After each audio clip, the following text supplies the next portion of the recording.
The morning I found out, I was standing in my kitchen making coffee.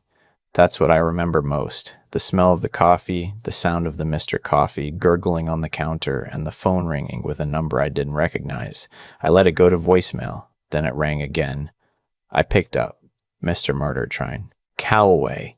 The voice was flat, professional. This is Special Agent Tran from the IRS Criminal Investigation Division. I need to speak with you about some financial activity connected to your Social Security number. I set down my mug. The coffee splashed over the rim and I didn't wipe it up. I just stood there in my kitchen, 63 years old, retired, and suddenly understanding that the sick feeling I'd been carrying around for 8 months had a name. It had my son-in-law's name on it. Let me back up. I spent 31 years as a claims adjuster for a regional insurance company out of Columbus, Ohio. Not glamorous work, but honest work. You learn to read people in that job. You learn to spot the difference between someone who's genuinely suffered a loss and someone who's working an angle. I was good at it. I never took that skill home with me, though. That was my mistake. My wife, Sandra, we were married 40 years before she passed. She was the one who always said I trusted too much outside the office. She'd laugh about it. You catch every fraud at work and get fooled by everyone at home. She wasn't wrong. After she died 4 years ago, I rattled around our house in Westerville for a year before I could see straight again. My daughter helped me through it. She drove up from Cincinnati every other weekend. She called me every night for 3 months. She sat with me through the paperwork, the grief, the emptiness of a house that still smelled like her mother's perfume. My daughter's name is Cassie. She's 34. She has her mother's eyes and, as it turned out, her father's blind spots. Her husband is a different story. His name is Dexter Marlowe. He came into our lives about 6 years ago, charming, confident, always with a handshake that lasted a half second too long. He sold commercial real estate in the Cincinnati area. Did well enough, he said. Always talked big about deals that were almost closed and clients who were right on the verge. I didn't dislike him exactly, but I never fully relaxed around him either. Sandra had met him twice before she got sick, and she'd told me privately he laughs at his own jokes before he finishes them. I knew what she meant. Still, Cassie loved him. They got married 3 years ago. I gave them a nice wedding, held it at a lodge outside of Columbus, paid for the whole thing. $62,000. I didn't say a word about the cost. That was my gift to my daughter. Here's something you need to know about my financial situation, because it matters to the story. After Sandra died, I did what a lot of people in grief do. I simplified. I sold the investment properties we'd owned for years, cashed out some positions, paid off the house outright. I wanted less complexity, less paperwork, less reason to interact with the financial world I'd navigated as a couple, and suddenly didn't want to navigate alone. I kept most of the money in a high-yield savings account and some CDs, but I also kept a substantial amount liquid. Old habit from Sandra's parents who'd lived through hard times and didn't fully trust institutions. Some of that rubbed off on us over the years. I had a fireproof safe in the spare bedroom closet. Nothing exotic, a Gardol floor safe bolted to the subfloor, covered by a piece of plywood and an old area rug. Inside it I kept cash, some of Sandra's jewelry, her mother's diamond earrings, her own engagement ring, some pieces she'd collected over the years, and the original title documents for the house and cars. The cash was meaningful but not outrageous. $48,000. Money I'd set aside for a specific purpose. I had a handshake deal with my neighbor to buy his half-acre lot when he retired to Florida, and he preferred cash to avoid complications. I know how it sounds, but this is Ohio, not Miami, and my neighbor is 71 years old, and we'd been talking about this arrangement for years. Cassie knew the safe existed. She'd helped me install it after Sandra died. Actually, held the flashlight while I bolted it down. I hadn't told her the combination, but I'd been meaning to, because you should have someone who knows these things. I was getting around to it. Dex, as far as I knew, had never seen the inside of that closet. Last spring, Cassie and Dex hit a rough patch. She called me crying one Sunday evening and said they were having serious problems, and she needed to come home for a few weeks. I said, of course. She arrived that Tuesday with 2 suitcases and a look on her face. I recognized It was the same look she'd had at 15 when she'd realized a friend had been lying to her. Confused, like the ground had shifted. She didn't tell me exactly what happened. I didn't push. She slept in her old room, ate cereal at the kitchen table in the mornings, and started running again. I let her be. Dex called me twice that week. Polite, asking how she was doing, saying they just needed some time. I told him she was fine and left it at that. What I didn't know, what I found out much later, was that during those 2 weeks Cassie was staying with me. Dex had driven up from Cincinnati twice.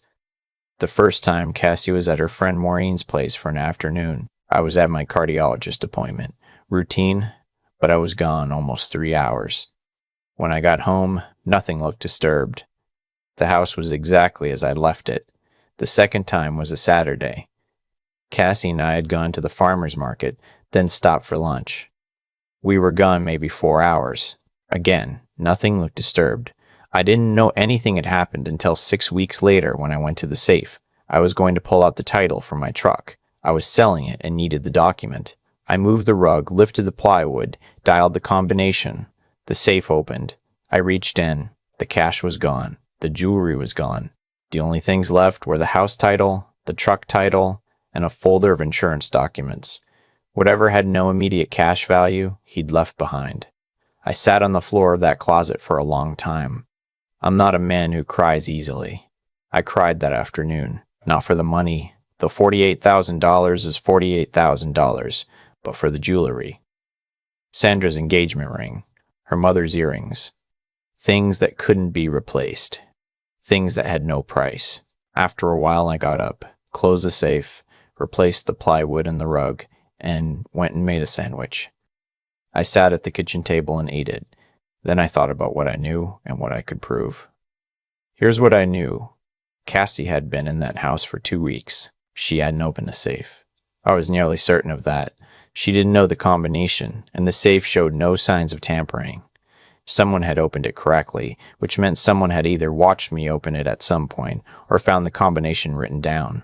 I kept the combination in my head only, but I had once, 2 years ago, when I'd been recovering from a minor surgery, written it on a note card and left it in my desk drawer while I was laid up, in case something happened to me and Cassie needed access.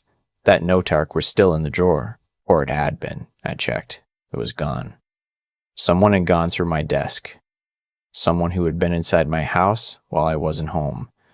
Someone who had a reason to be in Westerville during the exact window when Cassie was staying with me, providing cover, providing access. I didn't call the police that day.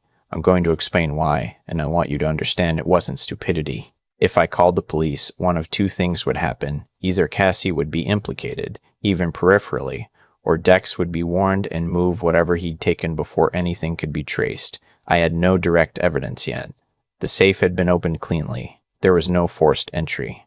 Any decent lawyer would say I couldn't prove who'd done it, and I'd spent 31 years watching insurance fraud cases fall apart because someone moved too fast, so I moved slowly. First thing I did was check my Ring doorbell footage. I'd installed it 2 years prior and never paid much attention to it. The app stored 60 days of footage on the cloud. I sat at my kitchen table with my laptop and went through every hour of every day Cassie had been staying with me. Day 11 of her stay, a Thursday. I'd been in my cardiologist appointment.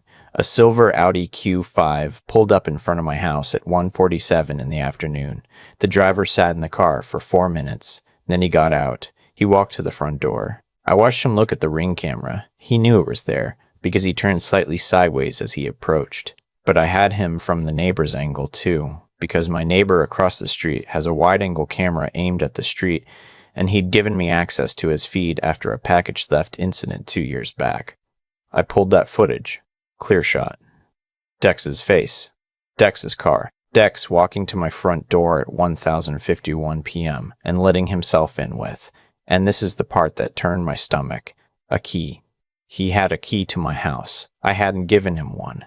Cassie must have given him one at some point, years ago probably, back when things were good. she'd forgotten about it, or never thought to get it back. He was inside for 38 minutes. He came out carrying a duffel bag I didn't own. I watched the video 4 times. Then I saved it to 2 external hard drives and uploaded it to my Google Drive account.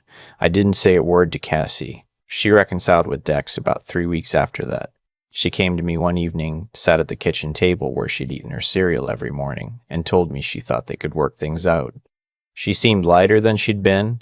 I hugged her. I told her I was glad she was feeling better. I told her I loved her. I did not tell her what I knew. Then in July, 6 weeks after Cassie went back to Cincinnati, her husband bought a boat. Not a little boat, a 22-foot Chaparral bow rider. I found out because Cassie posted a photo on Facebook, the two of them at Arena DX with his arm around her and this boat gleaming behind them, and she'd hashtagged it, Summer Goals and Lake Life. I stared at that photo for a long time. Dex sold commercial real estate. The market had been soft. He'd been between deals for most of the previous year. Cassie had mentioned that in passing once during one of her harder evenings at my kitchen table. Where did you get the money for a boat, Dex? Then, in September, he bought a timeshare in Hilton Head. I know because Cassie called me excited about it, wanting to know if I'd come visit them there sometime. I said I'd think about it. By this point, I'd already started building my documentation. I'm a claims adjuster. I know how to build a file. I had the doorbell footage, the neighbor's camera footage, the date and time stamps, the photos of the empty safe, a written account of everything I knew with dates and times attached. I'd also, quietly, without mentioning it to anyone, had Sandra's jewelry appraised 2 years prior for insurance purposes. I had the appraisal document in my files, the engagement ring, the earrings, each piece described and valued. Total value, $31,000. I did one more thing. I called a lawyer, not a criminal lawyer, an attorney who specialized in civil recovery and fraud. A woman named Harriet who'd been recommended to me by a former colleague. I told her the whole story in her office on a Tuesday morning in October. I laid out everything I had. She looked at my file for a long time. Then she looked at me. "You didn't call the police," she said. "Not yet," I said. "Smart," she said. "Now let's talk about who else you should be calling." We called the IRS. Here is something most people don't know about the IRS.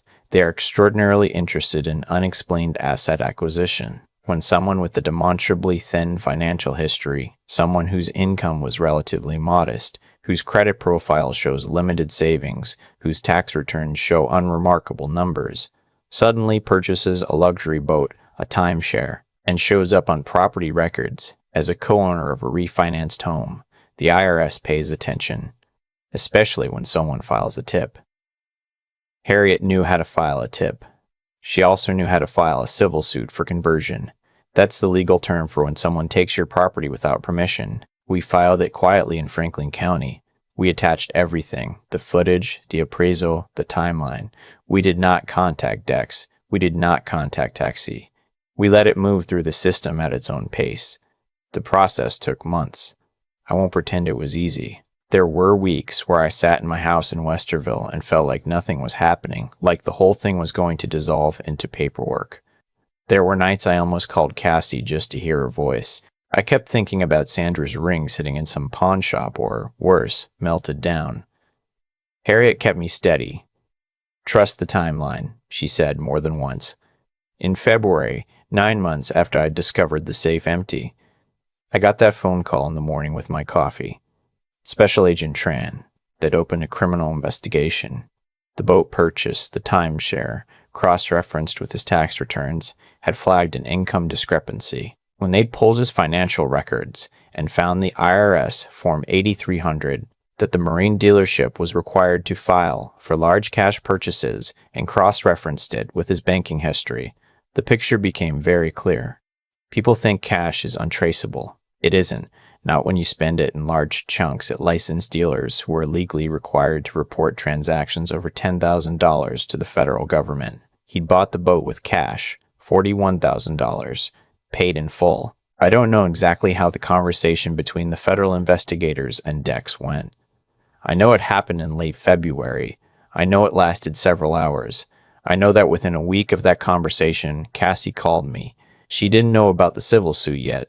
She didn't know about any of it. What she knew was that federal agents had shown up at their house in Cincinnati, asked to speak with her husband, and left with a banker's box full of documents. She was crying when she called, not angry, scared. "Dad, what is happening?" she asked. "He won't tell me anything. He just keeps saying it's a misunderstanding." I sat in my kitchen, same table, same chair, same coffee, getting cold in my mug.